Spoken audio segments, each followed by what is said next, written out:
Good morning to you. I imagine you would not be particularly happy about the step that my colleagues here in the studio have said is in the right direction over Brexit, because it now looks as though it's definitely happening.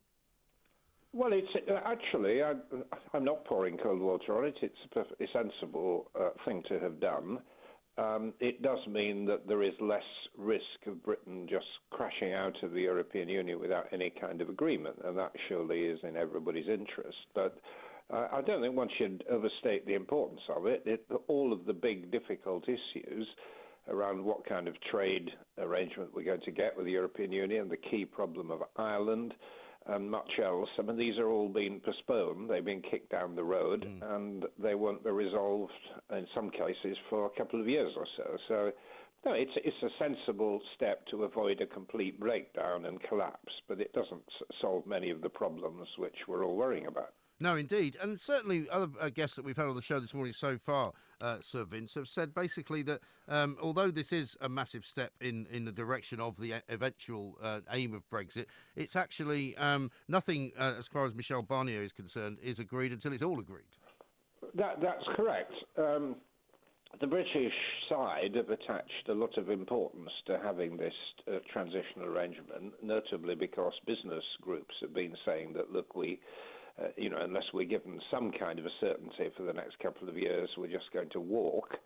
So I think in that sense, it's been helpful. I think one of the conclusions one has to draw from it is that all these people who've been going around saying that the European Union are out to do us down and hurt Britain and punish Britain. I mean, this is complete nonsense, because it's very clear that the European Union are negotiating constructively and they're trying to make things as painless as possible. I was going to ask you about that, because we have seen in the past Michel Barnier and others not being particularly pro the idea of Brexit and not particularly pro the idea of Britain having any big role in negotiations. But it does seem as though it's working better now.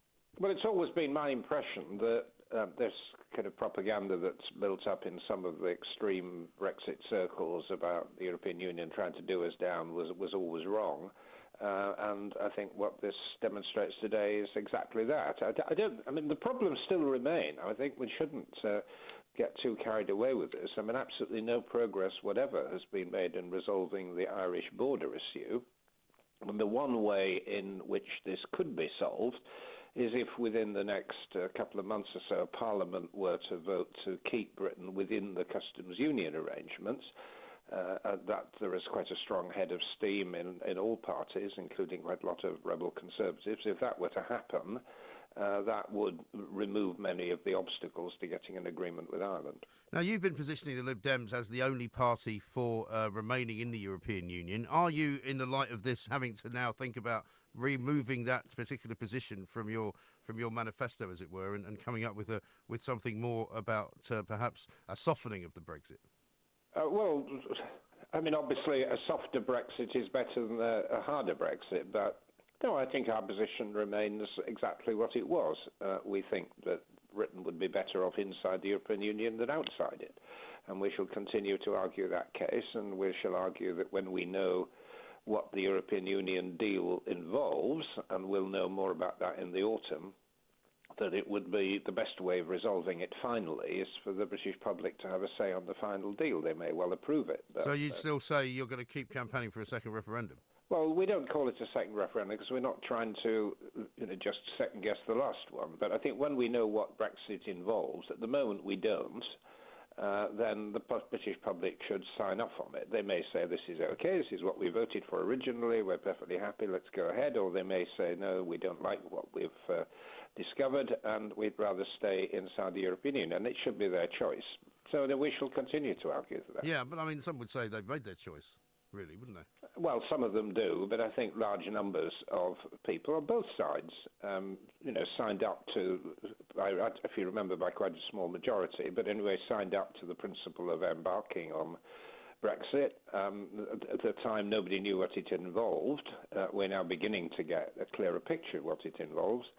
And at the end of it, I believe the public should have the final say in all of this. But no, I think what's happened this morning is a step, at least to have an orderly, good-natured Brexit as opposed to a very nasty, sudden, acrimonious ones. But whether what the good-natured Brexit actually amounts to, we don't yet know. Well, Jacob Rees-Mogg doesn't seem particularly good-natured about any of it, does he? I mean, he's talking about throwing a sellout, throwing fish into the Thames, boarding boats and all sorts of stuff. Well, he will. I mean, he's one of the hardliners who really doesn't care about having an orderly process. It doesn't surprise me. And, of course, there are aspects of this interim agreement today which a lot of the people who wanted Brexit will feel very disappointed. I mean, the Scottish fish industry have seen this as a complete sellout because they will have no choice over the quotas that have been allocated. But it just stays as it is, doesn't it? That's the point, for a while. It stays exactly as it is.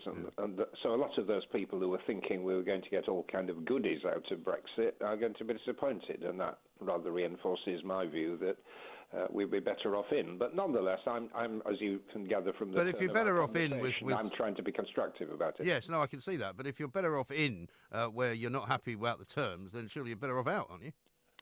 I don't quite follow the logic of that. Well, you're saying that you thought that people were going to get gifts out of the fishing deal, but in fact, the fishing deal remains the same. But if you were in favour of being inside the European Union, you would assume the fishing deal is a good one, surely?